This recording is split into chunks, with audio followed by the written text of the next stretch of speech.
Hello மக்களே, எல்லோருக்கும் வணக்கம். நாம் இன்றைக்கி செய்ய போகிற ரெசிபி கேரட் சாதம். வாங்க எப்படி செய்யுதுன்னு பார்க்கலாம். தேவையான இன்க்ரீடியன்ட்ஸ்: ஒரு 200 கிராம் கேரட்டை துருவி வச்சுருக்கேன். பச்சை மிளகா 2 கட் பண்ணி வச்சுருக்கேன். கொத்தமல்லி, தாளிக்க தேவையான பொருட்கள்: கடலைப்பருப்பு, கருவேப்பிலை, கடுகு, உளுந்து, சீரகம். நாம் சாதம் வடித்து வச்சுருக்கோம் முன்னாடியே. இப்போ அடுப்பை பற்ற வச்சு கடாயை வச்சுக்கலாம். 1 ஸ்பூன் நெய் ஊற்றிக்கலாம். ஒரு குழிக்கரண்டி அளவு எண்ணெய் ஊற்றிக்கலாம். கடுகு, சீரகம், உளுத்தம் பருப்பு போட்டு நல்லா தாளிச்சிக்கலாம். கடலைப்பருப்பு போட்டுக்கலாம், அதையும் நல்லா தாளிச்சிக்கலாம். 2 பச்சை மிளகா கட் பண்ணி வச்சுருக்கேன், அதையும் போட்டுக்கலாம்.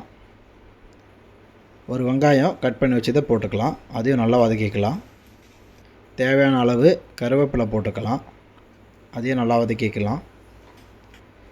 துருவி வச்ச 200 கிராம் கேரட்டை போட்டுக்கலாம், அதை நல்லா வதக்கிக்கலாம் அந்த வெங்காயத்தை கூட. இப்போ தேவையான அளவு மஞ்சத்தூள் போட்டுக்கலாம். கேரட்டுக்கு தேவையான அளவு உப்பு போட்டுக்கலாம், நல்லா வதக்கிக்கலாம். ஒரு 10 நிமிஷம் நல்லா லோ ஃப்ளேம்லேயே வதக்கிக்கலாம். இப்போ நம்ம சாப்பாடை போட்டு கலந்துக்கலாம், நல்லா மிக்ஸ் பண்ணிக்கலாம்.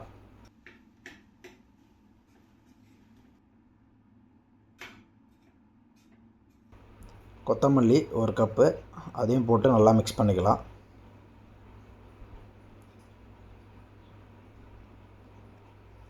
சுவையான கேரட் சாதம் தயார். நீங்களும் உங்கள் வீட்டில் செஞ்சு சாப்பிட்டு சந்தோஷமாக இருங்க. இந்த வீடியோ உங்களுக்கு பிடிச்சிருந்தா என்னோடய சேனலை சப்ஸ்கிரைப் பண்ணுங்கள், லைக் பண்ணுங்கள், ஷேர் பண்ணுங்கள் அண்ட் கமெண்ட் பண்ணுங்கள். மறக்காமல் நோட்டிஃபிகேஷன் பெல் பட்டனை கிளிக் பண்ணுங்கள். அப்போ தான் என்னோடய வீடியோ உங்களுக்கு உடனே வரும். தேங்க்யூ ஃபார் வாட்சிங்.